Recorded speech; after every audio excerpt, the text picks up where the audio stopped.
WKNJ 90.3 FM, Kane University, Union, New Jersey, 07083, livestream.com/ear to the streets.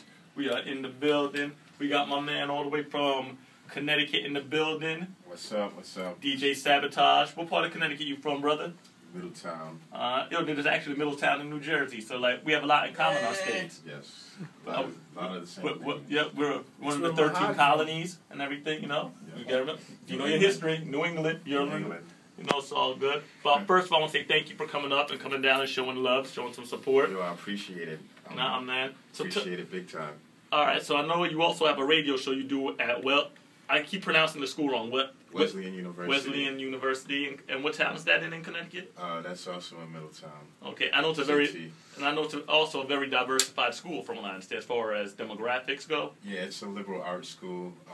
The radio station is actually is the second oldest radio station in the country. Oh wow, I learned something new. Yeah, they just had the 70th anniversary probably about 3 years ago. So okay.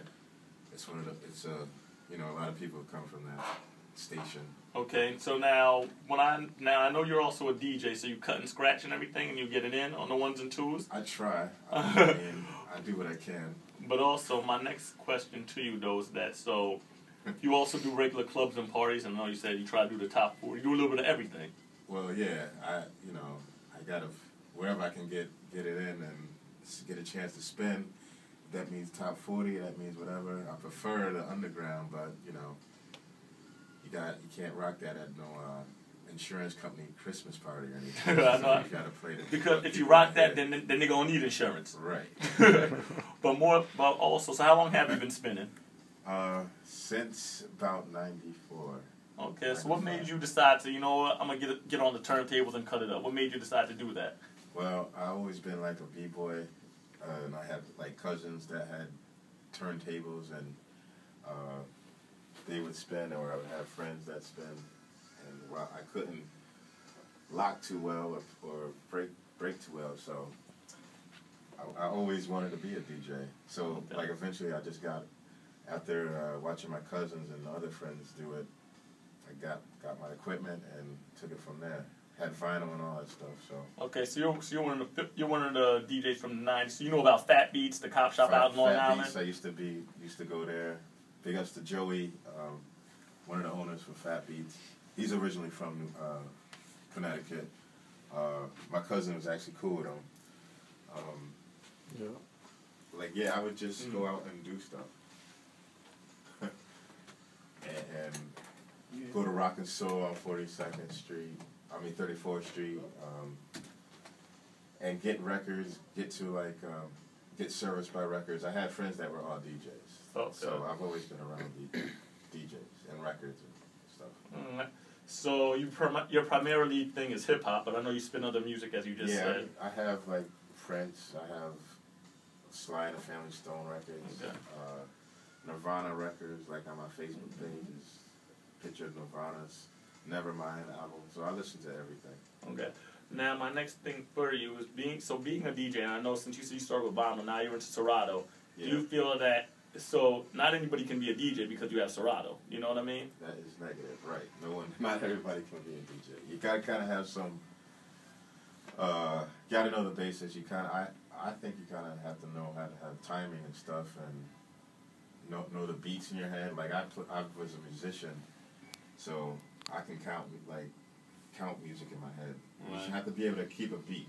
Okay. So everything is not. You gotta have rhythm. You gotta know. Because people say because you was a b-boy, so I know you know how to two-step and break it down for us one time. I wouldn't know how to do. I can do a two-step. Okay. I can't hold it on. Okay. My own stuff. That's really what it's about. Because I feel that when you're a DJ, you gotta have rhythms, know how to sample. You have to have a good ear for the music, and many people don't have the ear. Yeah. Everybody says that they're a DJ or I'm an MC, but you gotta have rhythm and know the ear of how it's gonna sound. Yeah.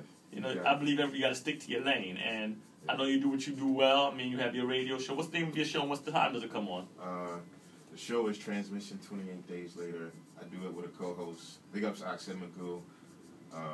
We do it the second and the fourth Saturday of each month, 10:30 to 12:30 a.m.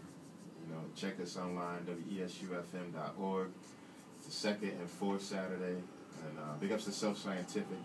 It's another brother that comes on the first, third, and the fifth. He plays a similar type of music, underground hip hop. So if you catch us on Saturday, you'll catch one of the two shows. Okay. And you know.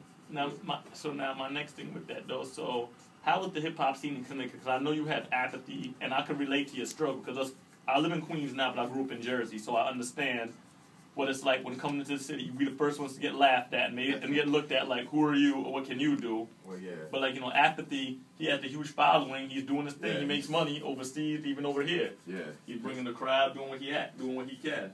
There's like people like Blackistan, and there's like people that I know that are in my crew, and they're dope MCs. Like big ups to Jug and Law and Top Leak. Like they're just different.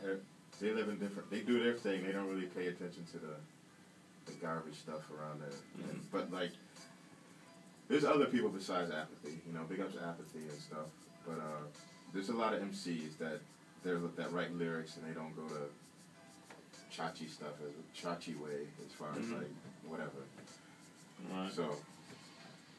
Okay, that's what it's about, man. Because I feel like you got to know your stuff, and you from what I can see, and after seeing you at Rock Steady, that's where we met up. Right. And I know you knew what you knew what you was doing, because I know you had to be a hip hop junkie if you gonna come all the way from Connecticut up to Rock Steady. And I'm like, going wow, where the shows are. Going where the shows is at. So and I know in Connecticut they do something every Friday up at Brazos over there. But what